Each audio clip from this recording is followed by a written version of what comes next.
Y vamos a arrancar el programa conversando con, es un gusto para mí, dos de los principales historiadores, periodistas que han trabajado sobre los años 70. Vamos a charlar del libro Born, se están por cumplir 40 años de la liberación de Jorge Born. Vamos a repasar material exclusivo que trajimos aquí con relación al secuestro más caro de la historia del mundo. En el día de la fecha, todavía hoy, aquellos 60 millones de dólares pagos en el año 75 siguen siendo el secuestro más grande, y la historia que está detrás es una historia que de mil maneras creo yo que está muy vigente. Así que Marcelo Larraqui está con nosotros esta noche, es coautor del libro Galimberti, uno de los grandes libros de los años 70, y también Eduardo Anguita, coautor junto a Martín Caparrós de La Voluntad, otro gran libro de los años 70. Así que con ellos presentamos el programa, unos segundos nada más, y nos sentamos a charlar. Quédense ahí.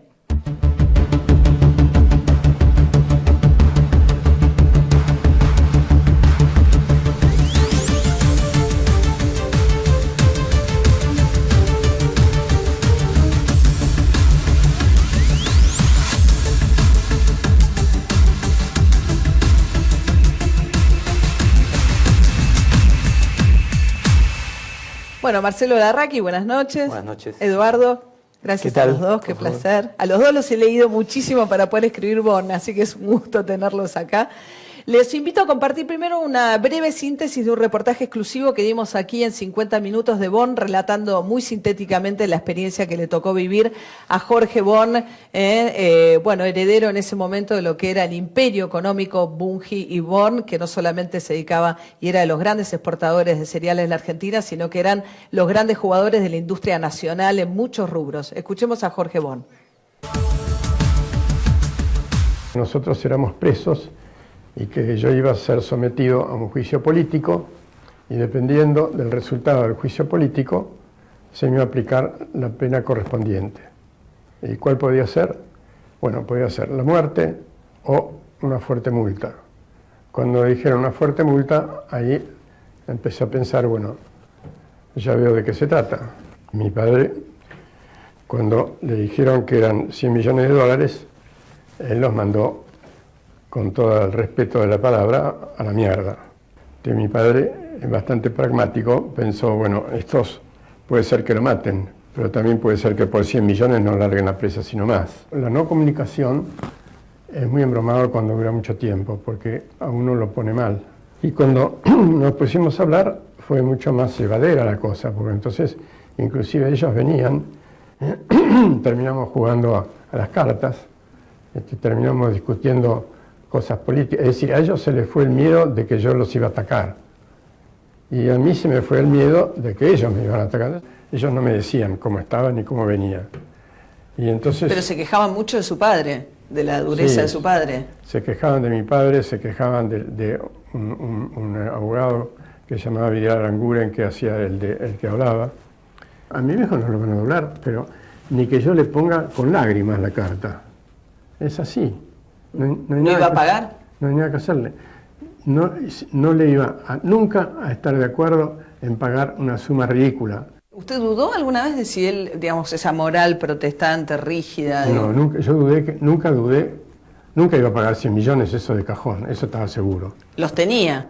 Los tenía, pero no los iba a pagar. ¿No los iba a pagar? No los iba a pagar jamás, porque eso hubiera sido una mancha horrible, que sea en la empresa, para él y todo.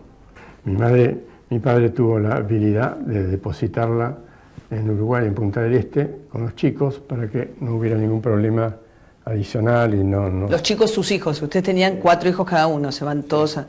¿Pero habilidad por qué? ¿Para que ella no le insistiera que...? Claro, y porque para una madre es muy embromado un caso así.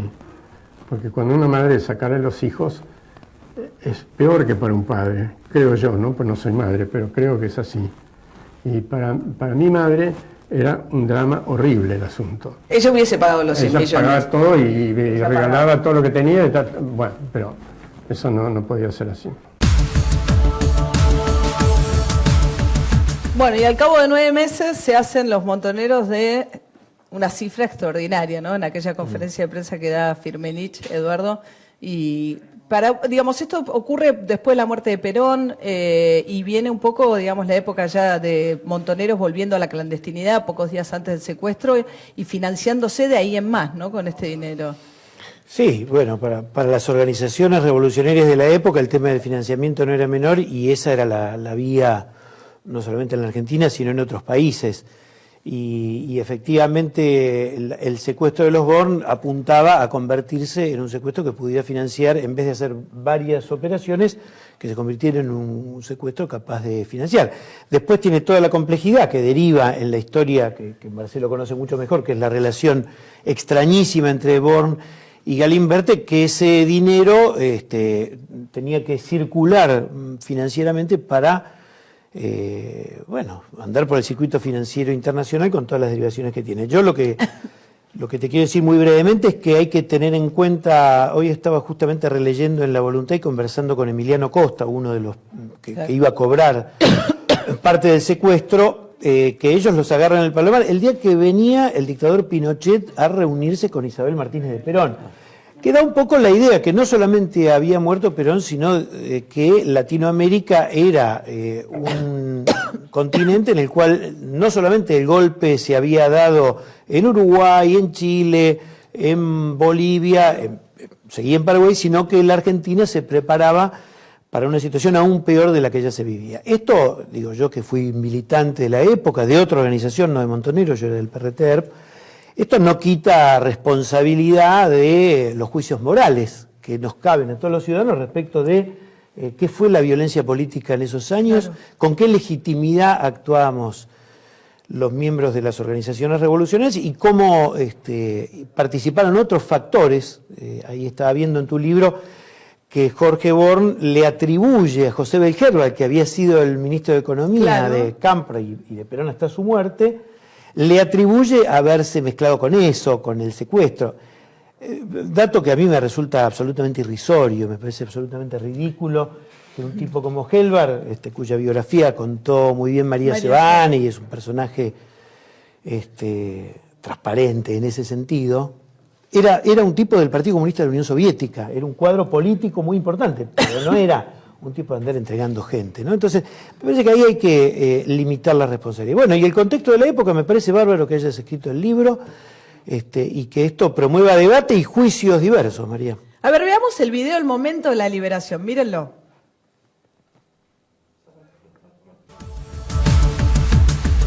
¿Pero ustedes pagan en pesos, pagan en dólares? No, todo dólares tenía que ser. Para nosotros fue un gran problema eso, pero por suerte éramos quienes éramos y una cantidad de bancos nos ayudaron, y sobre todo bancos suizos, extranjeros, americanos, inclusive argentinos también, nos ayudaron a conseguirnos esos dólares. Y esos dólares nosotros se los pudimos entregar a ellos en la mano. Entonces digo, ¿ustedes saben qué van a hacer con esa plata? Porque no hay un banco en el mundo que se las va a aceptar. Ustedes saben cómo lo van a guardar, qué van a hacer, quién tiene... Eso no es problema suyo, me dijeron. Muy bien, le digo. ¿Quién le dice que ya está todo pago? Una vez que se terminan de hacer los pagos en Suiza, ¿cómo le cuentan? Una vez que recibieron ellos el pago, a la semana o algo así apareció Firmenich, cara descubierta. ¿Era la primera vez que veía a alguien con cara descubierta? La primera vez que veía descubierta. Y apareció Firmenich y dijo, bueno, mire, usted va a ser liberado porque la multa ha sido pagada. Previo a eso, tenemos que hacer una reunión de prensa. Wir wurden morgens in diesem Hotel angerufen, in dem wir seit Jahren wohnen, wenn wir in Buenos Aires sind.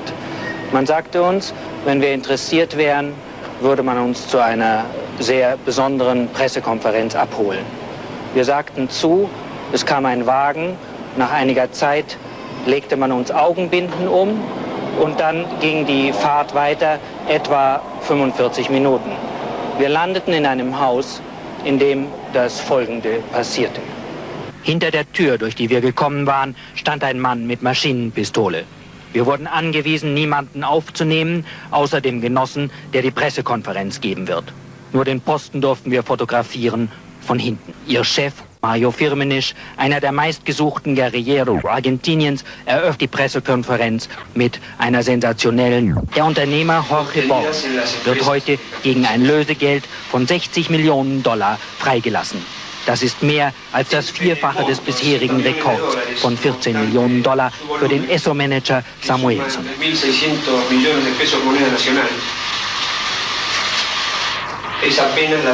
Firmenich betont, dass diese 60 Millionen Dollar ein Drittel des Verteidigungshaushalts der Republik Argentinien für 1975 repräsentieren.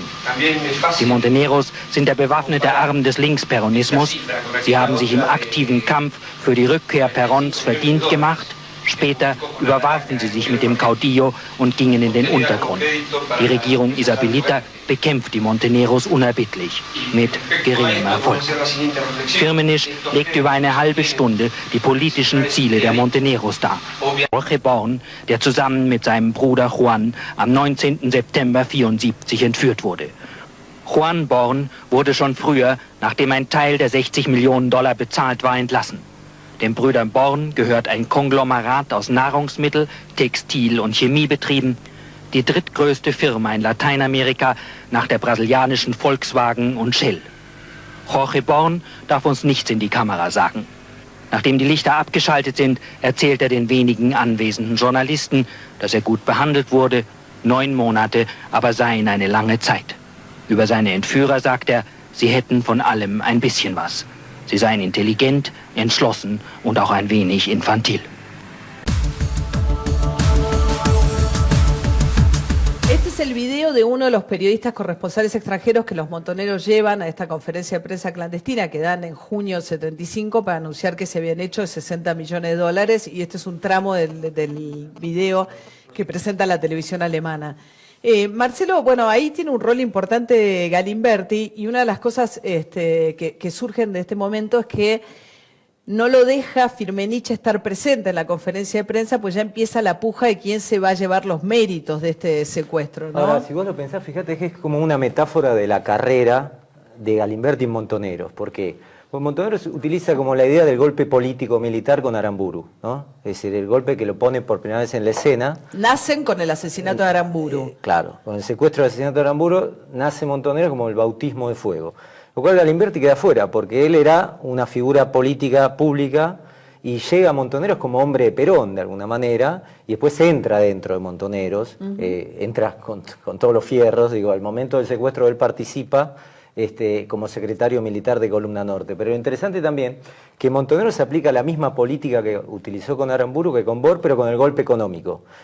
Pero si lo que Aramburu era pensado como para el regreso de Perón, como para una política pública, el secuestro de Born es para una política de clandestinidad, ¿no? Porque es para juntar dinero para financiarse. Y acá también queda fuera Galimberti, porque si bien participa así como mano de obra, sí, era el que conducía a los guardias, sobre todo. Incluso él va también al pozo donde está secuestrado Born. Después queda fuera de lo que más importaba en ese momento que era Montoneros, es la caja económica, que lo que le permite a la conducción mantener el poder en el exilio. Y hasta que, bueno, finalmente termina rompiendo Galimberti en el año 79 con Montoneros y encuentra en la recuperación de ese dinero también como para romper el estigma de haber quedado afuera, ¿no? De Montoneros, claro, políticamente, porque él era una figura pública que queda fuera a los 23, 24 años de la política pública. Entra a la clandestinidad, como se decía en Montoneros, a hacer la colimba desde abajo como militante armado, ¿no? Y nunca puede competir de alguna manera en su liderazgo, porque las cabezas de Montoneros en ese momento eran Firmenich, Bacanar Baja, perdía. Y Quieto, que después también queda desplazado. Entonces ahí también se gesta un poco esta recuperación posterior del claro, dinero, porque el motor, Galimberti ¿no? encuentran un objetivo común. Eduardo, vos sabés que una de las cosas que dice Born en su testimonio, y establece como diferencias, que él decía que los que lo cuidaban, él creía que eran jóvenes idealistas y demás, y que distinta es la situación de la cúpula, ¿no? ¿Vos crees que había realmente, o que hay una discusión pendiente respecto de si una cosa fueron esos jóvenes que creyeron en que podían hacer una revolución y los manejos que eventualmente tuvo la cúpula de Montoneros y que involucraron el manejo de este dinero? Me parece que cada mirada involucra puntos de vista diferentes, ¿no? Yo inevitablemente tengo una mirada como protagonista de la época. Yo iba al Nacional de Buenos Aires y a los 13, 14 años conocía a estos porque iba a la JEC. Bueno, vos sabés que tanto entonces- Born como Firmenich eran egresados del Buenos Sí, Aires. sí, Born sí, también, sí, sí, lo sé, de otra lo época, sé. Sí, evidentemente, sí, era obvio. mucho más grande. Pero lo que te quiero significar es que yo nunca vi en esta gente, por lo que los veía como catequistas y después gente que pasó a la clandestinidad inmediatamente, porque ellos sabían que el secuestro de Aramburu los podía llevar a la clandestinidad, aunque hubo fallas que les permitió la identificación, hizo que en realidad esta gente viviera un periodo de legalidad muy breve. Yo quiero recordar un acontecimiento para ver lo que era la juventud que teníamos todos, que cuando viene Perón el 20 de junio del 73, la conducción de Montoneros decide ir a Ezeiza sin armas. Incluso con presión de muchos militantes, diciendo, ¿cómo vamos a ir desarmados? Rodolfo Walsh había detectado muchísimas conversaciones entre quienes estaban en el comando de recepción de Perón y había habido reuniones incluso previas. De modo tal, lo que quiero decir es que en ese momento hubo, con todos los errores indudables y todos los juicios morales que se pueden hacer, hubo una expectativa de vivir en la legalidad. Yo viví la militancia y les puedo decir, en mi caso personal, yo fui militante de base y también tuve responsabilidades en momentos de la dictadura de Lanuse que para mi edad eran extraordinarias. Bueno, O sea, claro. ridículas en un sentido. Ahora, la realidad es que caían los compañeros y teníamos un sistema de intercambio de citas y de contactos que no te permitía evaluar mucho. Entonces, los Firmenich riesgos... tenía 26 años en ese video que acabamos de ver. Sí, y además pensar que tenía 22 o 23 cuando se produce el secuestro de Aramburu. Lo que quiero decir, leyendo la época, y esto no quita responsabilidad a cada uno, pero me parece que hay que ver los fenómenos en contexto para entender que había disputas, pero había disputas que se medían por otros valores. Es decir, la idea del combatiente internacionalista en ese momento no solamente la teníamos por los vietnamitas, sino la teníamos por el Che Guevara. Entonces, la verdad que teníamos la cabeza de otra manera. Esto no es para justificar, pero te quiero decir, las disputas de poder, ¿qué las existían? Igual vos sabés que acá en esta historia hay 3 muertos, ¿no? El chofer que llevaba a los Born, Alberto Bosch, que iba al lado, un gerente, y cuando el padre no pagaba, matan a Muscat, un gerente de Bungiwon. Y me dio la sensación, por además haber tomado contacto con algunos de ellos después por el libro, que hay como una falta de respuesta de esos muertos que han sido ignorados. Como que hablar de los muertos de la guerrilla es igual a reivindicar el terrorismo de Estado. Y como que son dos cosas totalmente distintas y que no... No, eso, mira, María, disculpame que te interrumpa, pero me parece que es imprescindible sincerar todo y poner Eso las que cosas digo, en su eso lugar, digo. y que además acá no hay dos balanzas, ni se compensa un muerto con otro Claro, muerto. eso que digo. Y cuando hablan de la hija del capitán Viola, a mí me duele, y cuando hablan de la hija, de los hijos del teniente coronel Duarte Ardoy, que murió en una acción armada en la que yo caí preso, me duele también. Te quiero decir, esto no es una justificación. No, por eso, pero digo, me daba... Me parece que 32 años de democracia indican que esas medidas, por supuesto, que pueden existir, pero no constituyen un punto de vista como para pensar hoy que el hecho de que haya 400 nietos que se buscan significa no hablar de otras cosas. No, pero me parece que han al quedado revés. muchos muertos que no han sido, muchas muertes que no han sido abordadas, ¿no? Una sola cosa más, en la voluntad, María, Sí. nosotros contábamos las cosas en blanco y negro. Sí, no sí, le es dimos un vuelta. gran... Bueno, yo escribí son 2 tomos maravillosos. Fuimos soldados, que justamente la contraofensiva montonera, que cuenta también atentados contra empresarios. Bueno, después la mayoría de esa gente desapareció, fue torturada, entonces en esa vorágine. Pero a mí lo que me resulta interesante de tu libro y de esta historia de Born, que además de contar los años 70, conduce también hacia la democracia, ¿no? Por el reparto del dinero que se hace después de Born.